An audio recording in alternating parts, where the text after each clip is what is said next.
Hey, greetings again. This subject is timelines, Ascension DNA timelines, or what I call timeline sequencing. So I thought that's also another big subject. But here I'm looking over to, I guess this would be sort of like to the north, east of me. I'll show you.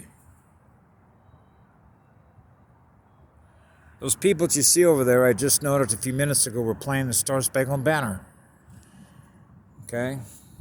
They're playing the Star Spangled Banner right now. What's the date today? I forgot. I don't keep track of time. I only experience the energy that I'm experiencing.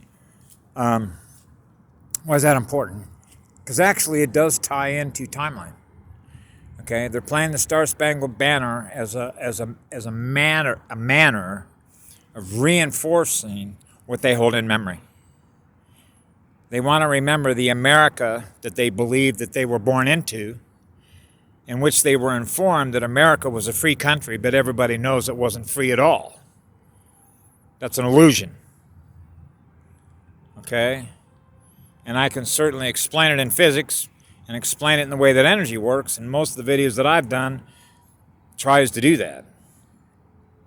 Okay? The Declaration of Independence, when I read it as a child, you're darn right. You are endowed by your Creator.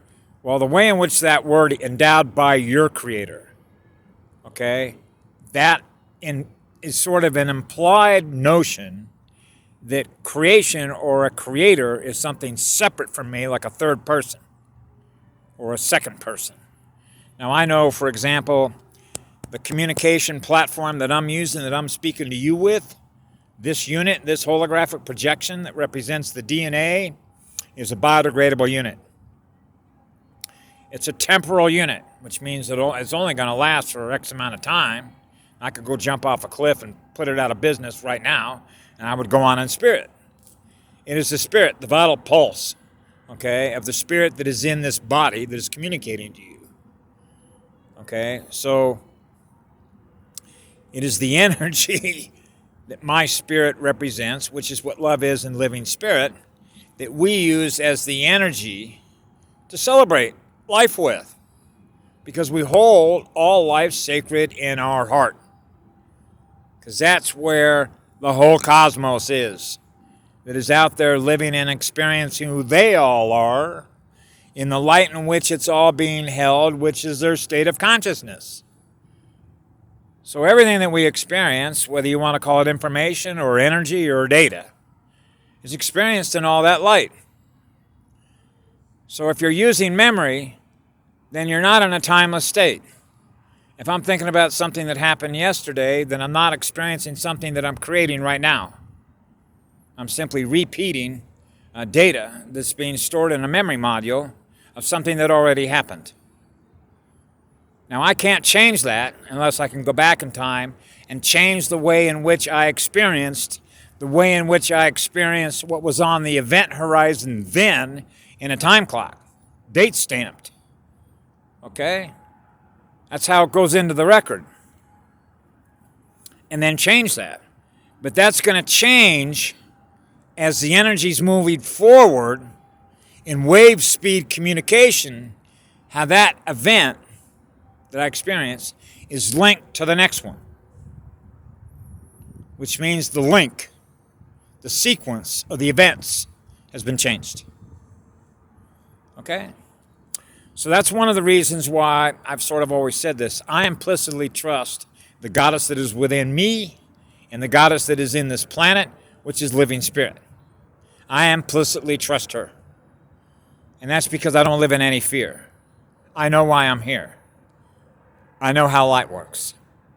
And she's the greatest teacher I know in being able to show everyone as a demonstration model how that works. She's an energy giver. That's what love is. It's energy giving. So when you're experiencing what love is, there isn't any time. The future's not here yet. The past is gone.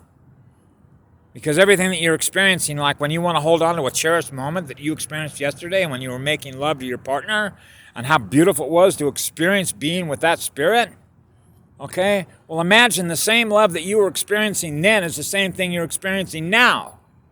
you're not going to notice the difference in the speed between that and right now, which means you're not ever going to experience the difference in the speed ever. You're always going higher. You love that speed, the wave of the speed.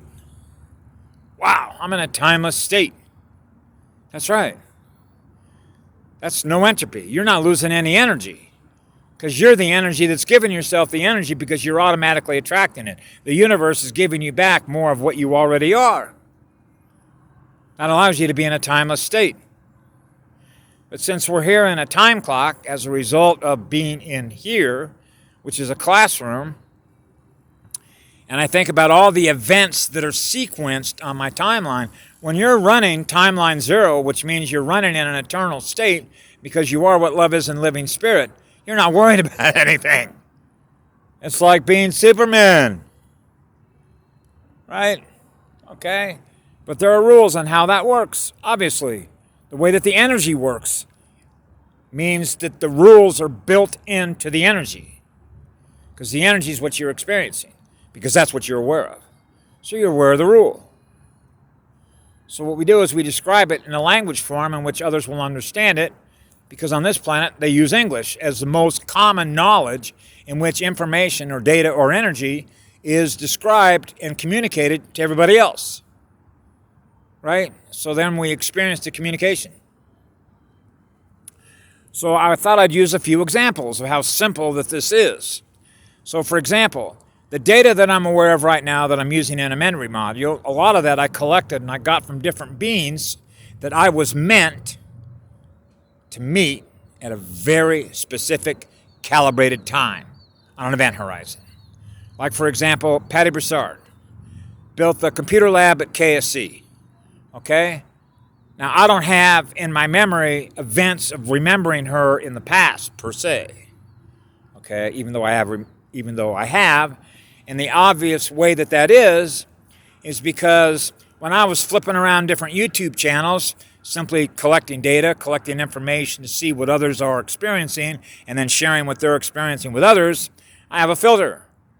That's called a time vector filter. Tagging value.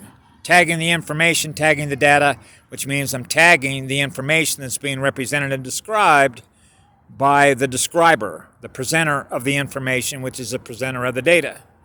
So when I ran across Project Ascension on YouTube, it was essentially put up by my clan mother of White Bear Tribe, which is Karen Ann Luke McDonald, with another guy, and I forget his name, and bless your heart for putting up Project Ascension, with Patty Broussard.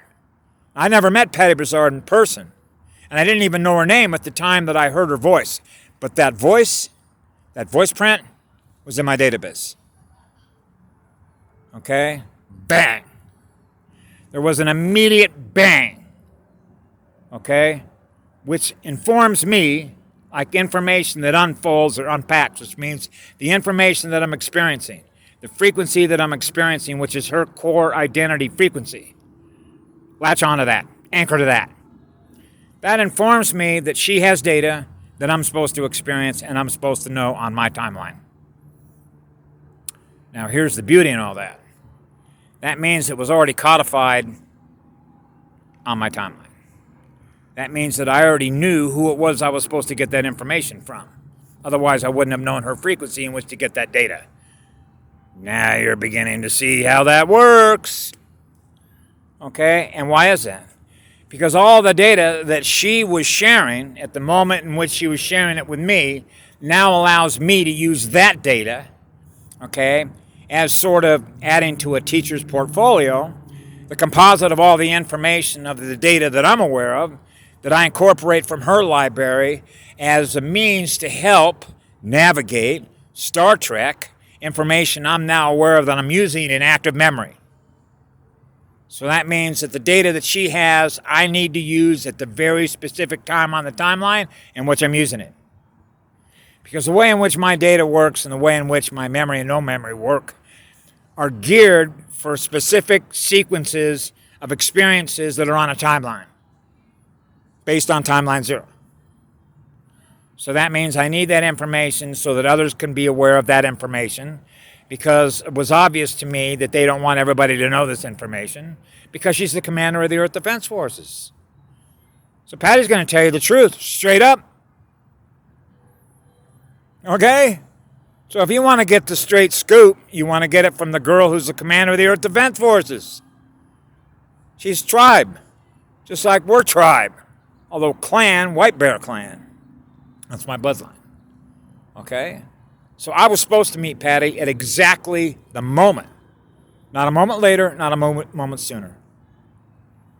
And wish to get that data. So what I did is I screen captured everything that she put up. Thank you very much, Patty, for all that information. That allows me to be another conduit, to spread that information and that data as far and wide as I can.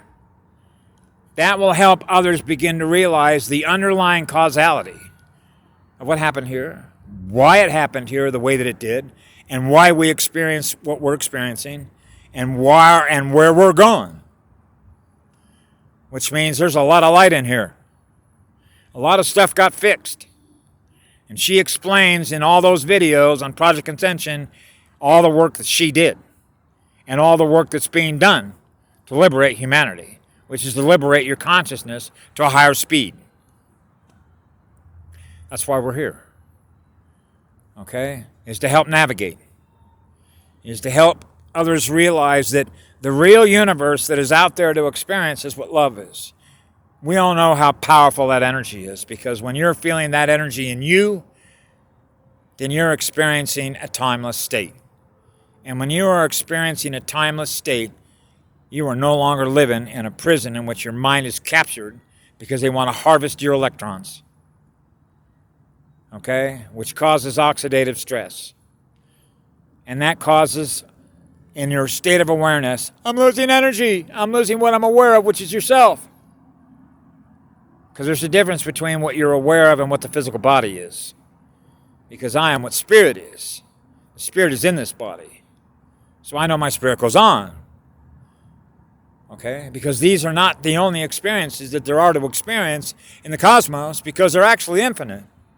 And when you're in a timeless state, that becomes sort of automatic. You know that. That allows you to be storytellers, musicians, whatever you want to be. Because you're the ones creating and experiencing what it is your imagination is. So when you're in a timeless state, that's infinite creative imagination. So when we measure timelines, which is what I was doing as a child, when Aldous Huxley wrote that book called Brave New World, I could have wrote that book. Because everything that he described in that book about people being happy to be in their slavery is actually simple to break down, because I explained it before in what's called memory module programming. Okay? Which means that becomes a reality in which you accept, give consent to, and experience, and think there isn't anything that's different than what that is. And if you don't know what the difference is between what that is and what you really are, then you can't make a distinction between being a slave, which is what I am, and I'm happy and comfortable in what it is that I am. Okay? And one of the proofs of that I see and I test all the time is when I try and see if there is a conduit, a way in which I can sort of push more light, raise the state of awareness, and which he's beginning to realize by experiencing someone different than him, in which his mind is not held captured to the program. And there's an immediate shutdown, which means they don't want any information that's going to allow them to be aware of the program that they're running that was put into memory that they operate off of. Wow. When I was in the Big Island, I'd go talk to my good friend Lay, who's A+. She's a pure Hawaiian. She told me her bloodline isn't even on the list. It predates Kamehameha. But nevertheless, her and I would have some very deep discussions about this kind of stuff. We both sort of realized it's like a mind virus. It's like a virus that's loose on the planet. I call it parasitic consciousness. It's like whack-a-mole. It's always wanting to feed on your energy, feed on your electrons. What's the matter? Can't you generate any of your own light? No, they can't. Why?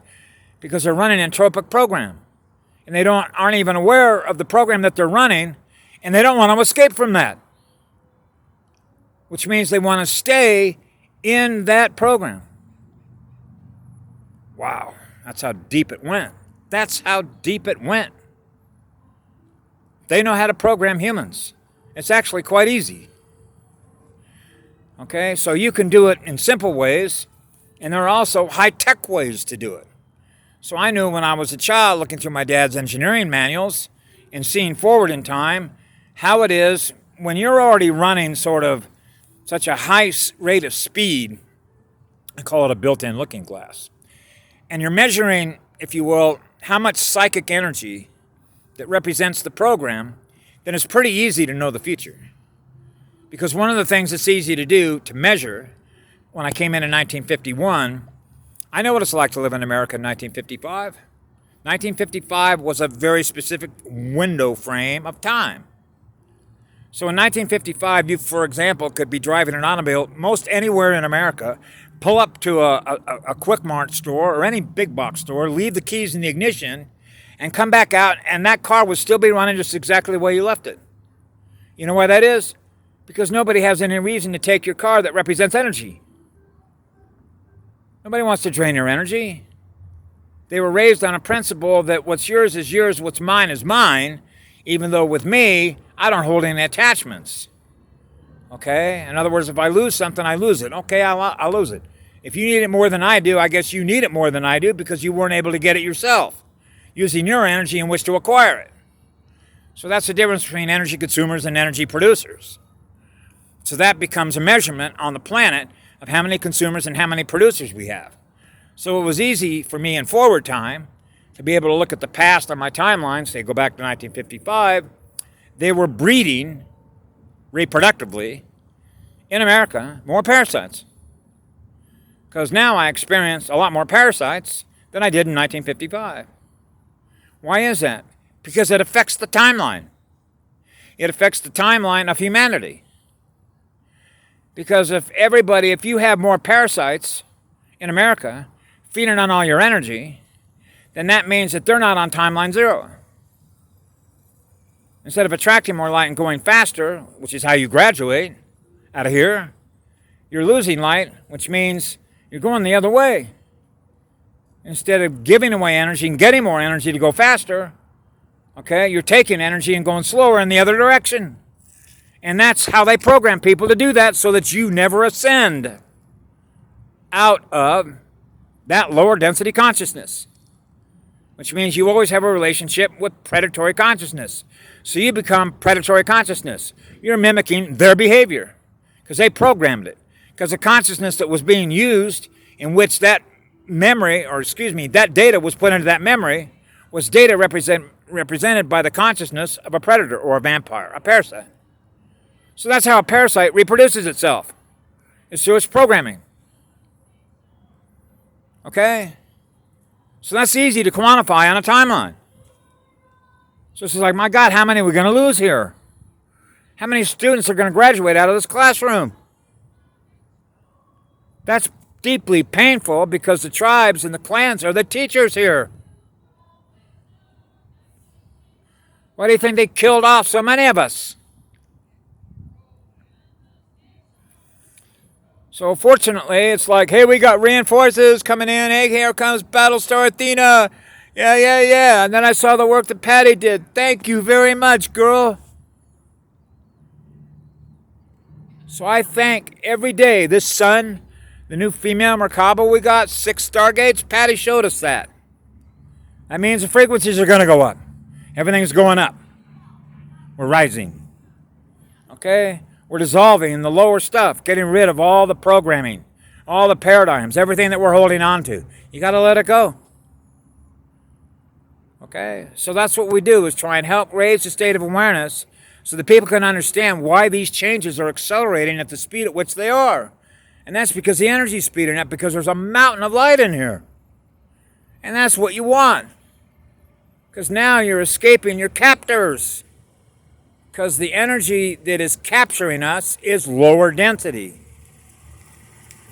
So we're changing the movie by changing the density, which is changing the speed of what we're experiencing. Better energy. Now you're no longer held captive by vampiric consciousness, parasites. feeding on your energy. That's what they do. So anyway, I thought I'd share that as a short clip just to be able to put into perspective what it means to be on a timeline, what Ascension DNA timelining is, because time clocks are built into the DNA. Okay? For a reason. Okay? Because you're given a certain period of time in which to learn what you need to learn how basic light works. So what I do is I measure a teacher and I measure myself against what is the speed at which I can get a student, particularly a child, how fast can I get them to learn how light works so they become a powerful energy provider. They can bang a star out someday. Okay? Think about what Gaia is. If you see a picture of the Earth, it's a light bulb. It's bright light. So everything that everybody is experiencing in the consciousness in which they're experiencing who they are is held in that light. Okay, so how much light are you running? How much are you aware of? Raise the perception is raising the vibration, which is raising the speed. And that comes from within us. And the heart is the biggest power plant. So they naturally don't want your heart running. They want to hack this and think that everything is in this, so that you're distracted from this. Okay? I'll leave you with that. Have a great day. Bye all. Aloha.